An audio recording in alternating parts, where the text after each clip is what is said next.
Hello and welcome to the show. I'm Carson Scott. Coming up, ambitious young lawyers beware. The battle to climb the partnership greasy pole is getting a whole lot harder.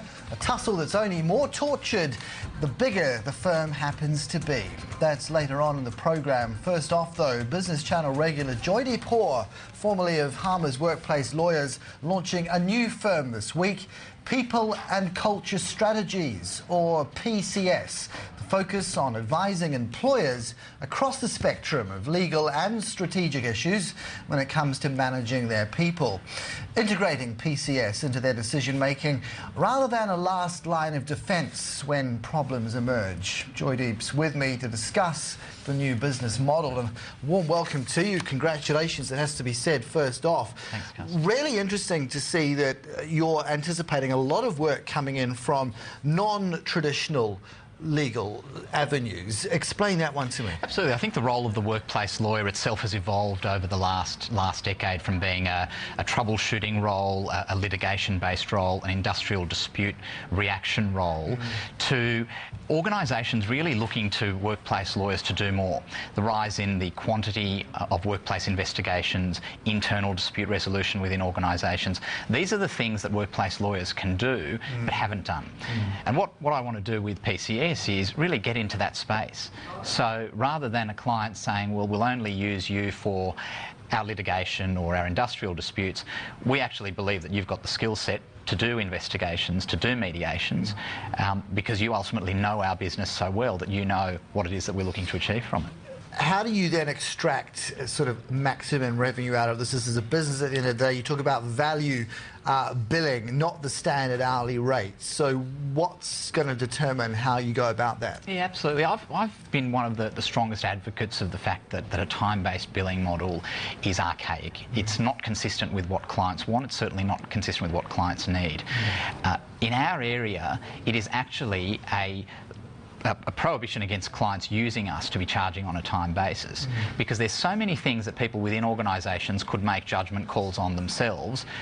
I don't want them to make those judgment calls. I want them to actually be using me as a sounding board, bouncing those ideas off me, not just to find out whether it's legally okay or not okay, but I might actually be able to give them alternative ways of achieving the outcome that they want to achieve.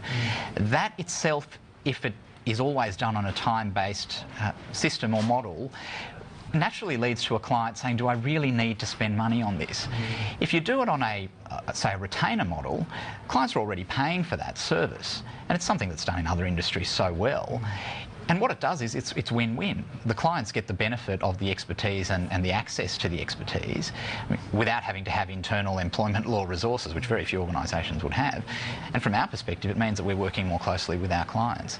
But the thing about the pricing is we're not doing this to be pricing ourselves at the low end of the market. We're offering a premium product in terms of the expertise and the quality and the strategic thinking.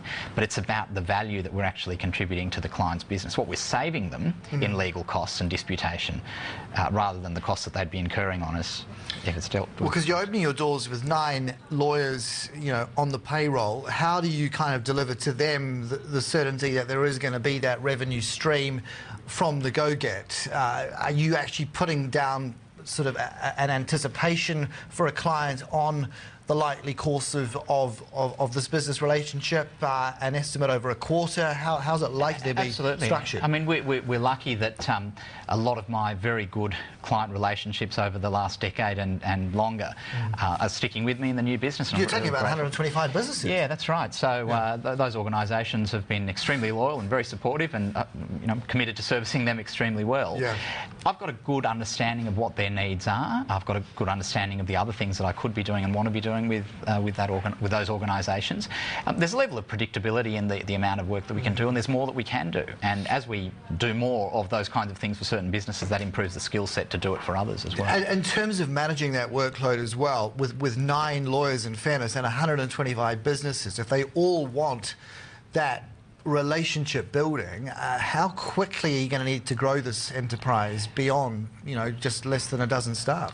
Absolutely, and I'm all for talking to high calibre candidates, so long as there's a there's a fit in terms of what it is that we're trying to do, which is innovative, it's novel, and it's not going to be for all lawyers. And if you're a traditionalist and if you're massively conservative in your approach to legal problem solving, PCS probably isn't going to be the right working environment for you. So you talk interstate acquisitions inside the next 2 years. Are you eyeing now, with that continued boom in resources, the need to manage flows there, perhaps a presence in WA as much as on the eastern seaboard? Is that a window of opportunity? Absolutely, and there's already a couple of firms that I'd like to have conversations with as early as the latter part of this calendar year. Are we talking M&A? Are we talking organic growth? I mean, how's that likely to play out? No, I think we want to stay in this space. I mean, we're very clear about the service proposition and the work that we want to do. Having said that, there are some other areas such as more traditional HR consulting that I'd like to branch into in due course. Because when you look at established entities in other cities,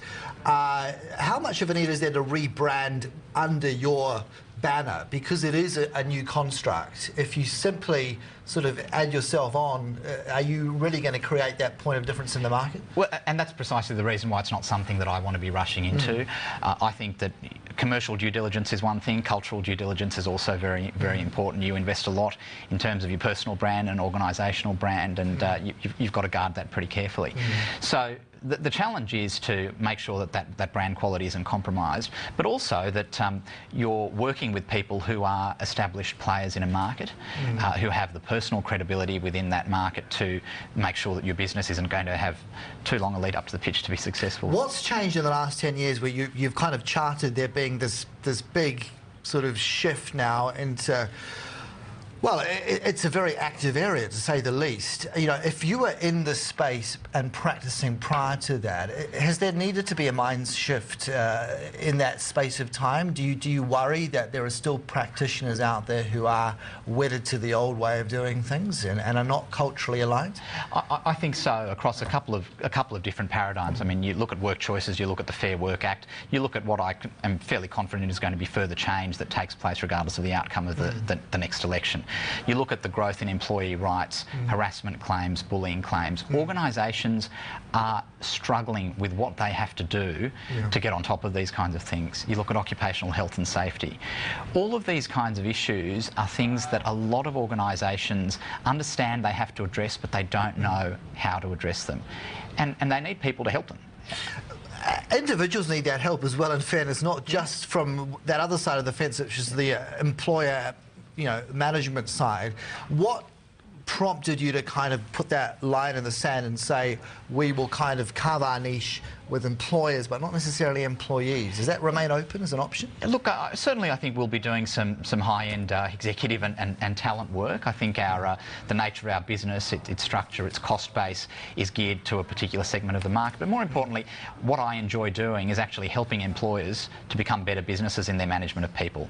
That's what I'm very passionate about, and that's where I think I'll be adding the most value and where the firm will add the most value. Listing an option down the road? Not ruling anything out. Never say never. Never say never. In Absolutely. politics as in law. Joydeep, congratulations, and we'll look forward to tracking you with interest. Thanks so much, Carson. This new venture. Joydeep Hor there, of course, now with People and Culture Strategies, PCS. Speaking of listing...